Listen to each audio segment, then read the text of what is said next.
ಕರ್ನಾಟಕ ಸ್ಟುಡಿಯೋಗೆ ಸ್ವಾಗತ. ನಾನು ಗಿರೀಶ್. ಸ್ನೇಹಿತರೆ, ಇವತ್ತಿನ ಕನ್ನಡಪ್ರಭ ಪತ್ರಿಕೆಯಲ್ಲಿ ಒಂದು ಸುದ್ದಿ ಪ್ರಕಟವಾಗಿದೆ. ಆ ಸುದ್ದಿಯನ್ನ ನೋಡಿದಂತಹ ರಾಜ್ಯದ ಜನರಿಗೆ ಒಂದು ರೀತಿಯ ಆಶ್ಚರ್ಯ ಮತ್ತು ಇನ್ನೊಂದು ರೀತಿಯಲ್ಲಿ ಬೇಸರ ಆಗಿದೆ. ಆ ಸುದ್ದಿ ಏನು ಅಂತ ಹೇಳಿದ್ರೆ, ಮಾನ್ಯ ಜೆಡಿಎಸ್ ನ ವರಿಷ್ಠರಾದಂತಹ ದೇವೇಗೌಡರು ಇದೇ ಮಂಗಳವಾರ ನಡೆದಂತಹ ಸುದ್ದಿಗೋಷ್ಠಿಯಲ್ಲಿ ಮಾತನಾಡ್ತಾ ಅಮಿತ್ ಶಾ ಮತ್ತು ಮೋದಿ ಅವರು ನಮಗೆ ಎಷ್ಟು ಸ್ಥಾನಗಳನ್ನು ಕೊಡ್ತಾರೋ ನಾವು ಅದನ್ನ ಒಪ್ಕೊಳ್ತೀವಿ ಅನ್ನುವಂತಹ ಮಾತನ್ನ ಹೇಳಿದ್ದಾರೆ. ಸೊ ಇದು ಎಲ್ಲವನ್ನೂ ನೋಡ್ತಾ ಬಂದ್ರೆ ಎಲ್ಲೋ ಒಂದು ಕಡೆ ಜೆಡಿಎಸ್ ಇಂತಹ ಪರಿಸ್ಥಿತಿಗೆ ಬಂತ ಅನ್ನುವಂಥದ್ದು ಬಹಳ ಚರ್ಚೆ ಆಗ್ತಾ ಇರುವಂತಹ ವಿಷಯ. ಸ್ನೇಹಿತರೆ, ದಕ್ಷಿಣ ಭಾರತದ ಬಹಳಷ್ಟು ರಾಜ್ಯಗಳು ಪ್ರಾದೇಶಿಕ ಪಕ್ಷಗಳನ್ನ ಕಟ್ಟಿ ಬೆಳೆಸಿ ಅಧಿಕಾರವನ್ನ ಹಿಡಿದು ರಾಜ್ಯದ ಸಾಂಸ್ಕೃತಿಕ ಅಸ್ಮಿತೆಯನ್ನ, ರಾಜಕೀಯ ಅಸ್ಮಿತೆಯನ್ನ, ಸಾಮಾಜಿಕ ಅಸ್ಮಿತೆಯನ್ನ ಉಳಿಸ್ಕೊಂಡು ಬಂದಿದೆ. ಅದರಲ್ಲೂ ಕೂಡ ಜೆಡಿಎಸ್ ಕೂಡ ಹೊರತಲ್ಲ. ಆದ್ರೆ 1996ರಲ್ಲಿ ದಕ್ಷಿಣ ಭಾರತದ ಇಬ್ಬರು ವ್ಯಕ್ತಿಗಳು ಮಾತ್ರ ಇಲ್ಲಿವರೆಗೂ ಕೂಡ ಪ್ರಧಾನಮಂತ್ರಿಗಳಾಗ್ಲಿಕ್ಕೆ ಸಾಧ್ಯ ಆಯ್ತು. ಒಂದು ಆಂಧ್ರದ PV ನರಸಿಂಹರಾವ್ ಅವರು, ಇನ್ನೊಂದು ನಮ್ಮ ಹೆಮ್ಮೆಯ ಕನ್ನಡಿಗ ಜೆಡಿಎಸ್ ನ ವರಿಷ್ಠರಾದಂತಹ ಮಾನ್ಯ HD ದೇವೇಗೌಡರು. 90ರ ದಶಕದಲ್ಲಿ ಬಹಳ ಉತ್ತುಂಗದ ಸ್ಥಿತಿಯಲ್ಲಿದ್ದಂತ ಜೆಡಿಎಸ್ ಅಂದ್ರೆ ನೀವು 2004ರಲ್ಲಿ 58 ವಿಧಾನಸಭಾ ಕ್ಷೇತ್ರಗಳನ್ನ ಗೆದ್ದು ಅಧಿಕಾರವನ್ನ ಹಿಡಿಯುತ್ತೆ ಜೆಡಿಎಸ್. ಆದ್ರೆ ಇಂದು ಕೇವಲ 19 ಸ್ಥಾನವನ್ನ ಗೆಲ್ಲೋದ್ರ ಮೂಲಕ ಎಲ್ಲೋ ಒಂದು ಕಡೆ ಆ ಉತ್ಸಾಹ ಕಳೆದುಕೊಳ್ತಾ ಜೆಡಿಎಸ್ ಅನ್ನುವಂಥದ್ದು. ಅದರ ಬರ್ತಾ ಬರ್ತಾ ಅದರ ಗ್ರಾಫ್ ತುಂಬಾ ಕಡಿಮೆ ಆಗ್ತಾ ಇರುವಂತದ್ದನ್ನು ಕೂಡ ನಾವಿಲ್ಲಿ ನೋಡ್ಬೇಕು.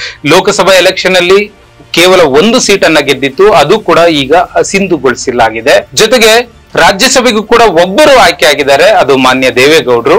8 ಜನ ವಿಧಾನ ಪರಿಷತ್ನಲ್ಲಿದ್ದಾರೆ. ಹಾಗಾಗಿ ಇನ್ನೂ ಕೂಡ ತನ್ನ ಅಸ್ತಿತ್ವವನ್ನ ಉಳಿಸ್ಕೊಳ್ಳೋಕ್ಕಾಗಿ ಜೆಡಿಎಸ್ ಒಂದಷ್ಟು ತಂತ್ರ ಪ್ರತಿತಂತ್ರ, ದಿನದ 24 ಗಂಟೆಗಳ ಕಾಲ ಯಾರಾದ್ರೂ ರಾಜಕಾರಣ ಮಾಡ್ತಾರೆ ಅಂದ್ರೆ ಅದು ಮಾನ್ಯ ದೇವೇಗೌಡರು ಅನ್ನುವಂತಹ ಒಂದು ಮಾತಿದೆ. ಜೆಡಿಎಸ್ ಇಂತಹ ಸ್ಥಿತಿಗೆ ಬರ್ಲಿಕ್ಕೆ ಕಾರಣ ಏನು? ಜೆಡಿಎಸ್ ಇವತ್ತು ಕೈ ಕಟ್ಟಿ ನಿಲ್ಲುವಂತ ಪರಿಸ್ಥಿತಿಗೆ ಬಂದಿದೆ. ನೀವೆಷ್ಟು ಕೊಡ್ತಿರೋ ಸೀಟನ್ನ ಕೊಡಿ, ನಾವು ಅದಕ್ಕೆ ತೃಪ್ತಿ ಪಡ್ತೀವಿ, ನಾವು ಅದನ್ನು ಒಪ್ಕೊಳ್ತೀವಿ ಅನ್ನುವಂತಹ ಸ್ಥಿತಿಯಲ್ಲಿ ಜೆಡಿಎಸ್ ಇದೆ. ಹಾಗಾದ್ರೆ ಇಂಥ ಸ್ಥಿತಿಗೆ ಬರಕ್ ಕಾರಣ ಏನು? ಮೊದಲನೇ ಕಾರಣ ಏನಂದ್ರೆ, ಸಿದ್ದರಾಮಯ್ಯನವರನ್ನ ಜೆಡಿಎಸ್ ಪಕ್ಷದಿಂದ ಹೊರಗಡೆ ಕಳಿಸಿದ್ದು. ಇದು ಬಹುದೊಡ್ಡ ಹೊಡೆತ ಜೆಡಿಎಸ್ ಪಕ್ಷಕ್ಕೆ. ಅವರ ಹಿಂದೆ ಹಿಂದುಳಿದಂತ ಸಮುದಾಯಗಳು, ಶೋಷಿತರು, ದಮನಿತರು ಎಲ್ಲರೂ ಕೂಡ ಆ ಪಕ್ಷದಿಂದ ಹೊರಗಡೆ ಬರುವಂತ ಸ್ಥಿತಿ ಆಗುತ್ತೆ. ಸ್ನೇಹಿತರೆ, ಎರಡನೇ ಕಾರಣ ನೋಡೋದಾದ್ರೆ, ಆ ಪಕ್ಷದಲ್ಲಿದ್ದಂತಹ ಬಲಿಷ್ಠ ನಾಯಕರು, ಘಟಾನುಘಟಿ ನಾಯಕರುಗಳು. ನಿಮ್ಗೆ MP ಪ್ರಕಾಶ್ ಇರ್ಬೋದು, PGR ಸಿಂಧಿಯಾ ಅವ್ರು ಇರ್ಬೋದು, ಬಾಲಕೃಷ್ಣ ಇರ್ಬೋದು, ಜಮೀರ್ ಅವ್ರು ಇರ್ಬೋದು, ಚೆಲುವನಾರಾಯಣ ಸ್ವಾಮಿ ಇರ್ಬೋದು, ಇಬ್ರಾಹಿಂ ಇರ್ಬೋದು, ಇತ್ತೀಚೆಗೆ ಶಿವಲಿಂಗೇಗೌಡರು ಇರ್ಬೋದು. ಇವರೆಲ್ಲರೂ ಕೂಡ ಆ ಪಕ್ಷಕ್ಕೆ ತನು ಮನ ಧನ ಎಲ್ಲವನ್ನೂ ಅರ್ಪಿಸಿ ಪಕ್ಷಕ್ಕೆ ಅಧಿಕಾರವನ್ನು ತರಲಿಕ್ಕೆ ಶ್ರಮ ಪಟ್ಟಿದ್ದಾರೆ. ಅಂತಹ ನಾಯಕರುಗಳಿಗೆ ಸರಿಯಾದ ರೀತಿಯಲ್ಲಿ ನಡೆಸ್ಕೊಂಡಿಲ್ಲ ಅನ್ನೋ ಕಾರಣಕ್ಕೋಸ್ಕರ ಅವರು ಆ ಪಕ್ಷದಿಂದ ಹೊರಗಡೆ ಹೋಗುವಂತ ಸ್ಥಿತಿ ಬರುತ್ತೆ. ಸೊ ಇದು ಕೂಡ ಎಲ್ಲೋ ಒಂದು ಕಡೆ ಇವತ್ತು ಜೆಡಿಎಸ್ ಪಕ್ಷ ಬಿಜೆಪಿಯ ಮುಂದೆ ಕೈ ಕಟ್ಟಿ ನಿಲ್ಲುವಂತ ಸ್ಥಿತಿಗೆ ಬಂದಿದೆ ಸ್ನೇಹಿತರೆ. ಜೊತೆಗೆ ಮೊಟ್ಟ ಮೊದಲ ಬಾರಿಗೆ ಕರ್ನಾಟಕದಲ್ಲಿ ಜೆಡಿಎಸ್ ನ ಕುಮಾರಸ್ವಾಮಿ ಅವರು ಮುಖ್ಯಮಂತ್ರಿ ಆಗ್ತಾರೆ. ಅದು ಬಿಜೆಪಿಯ ಜೊತೆಗೆ ಮೈತ್ರಿ ಮಾಡಿಕೊಂಡು ಸಮ್ಮಿಶ್ರ ಸರ್ಕಾರವನ್ನ ರಚನೆ ಮಾಡ್ತಾರೆ. ಆದ್ರೆ ಅದರಲ್ಲಿ ನಡೆದಂತಹ 2020 ಮ್ಯಾಚ್ ನಲ್ಲಿ ವಚನ ಭ್ರಷ್ಟ ಅನ್ನುವಂತಹ ಅಣೆಪಟ್ಟಿಯನ್ನ ಹೊರಬೇಕಾಗತ್ತೆ. ಸೊ ಹಾಗಾಗಿ ಇಡೀ ಲಿಂಗಾಯತ ಸಮುದಾಯ ಜೆಡಿಎಸ್ ನಿಂದ ಶಾಶ್ವತವಾಗಿ ದೂರ ಆಗುವಂತ ಸ್ಥಿತಿ ಬರುತ್ತೆ. ಸ್ನೇಹಿತರೆ, ಮತ್ತೊಂದು ಕಾರಣ ನೋಡೋದಾದ್ರೆ, ಜೆಡಿಎಸ್ ಕುಟುಂಬ ರಾಜಕಾರಣದ ಅಣೆಪಟ್ಟಿಯನ್ನ ಕಟ್ಕೊಳ್ಳುತ್ತೆ. ಎಲ್ಲರೂ ಕೂಡ ಜೆಡಿಎಸ್ ಕೇವಲ ಕುಟುಂಬಕ್ಕೆ ಮಾತ್ರ ಸೀಮಿತ ಆಯ್ತು, ಹೊರಗಡೆಯವರಿಗೆ ಯಾವುದೇ ರೀತಿಯ ಮಾನ್ಯತೆಯನ್ನ ಕೊಟ್ಟಿಲ್ಲ, ಅವರನ್ನ ಬೆಳೆಸಲಿಕ್ಕೆ ಸರಿಯಾದ ರೀತಿಯಲ್ಲಿ ಪ್ರೋತ್ಸಾಹವನ್ನ ನೀಡಲಿಲ್ಲ ಅನ್ನುವಂಥದ್ದು ಕೂಡ ಸುಮಾರು ಪತ್ರಿಕೆಗಳಲ್ಲಿ, ಮಾಧ್ಯಮಗಳಲ್ಲಿ ಚರ್ಚೆ ಆಗಿರುವಂತದ್ದನ್ನು ಕೂಡ ನಾವು ನೋಡ್ಲಿಕ್ಕೆ ಸಾಧ್ಯ ಆಗತ್ತೆ.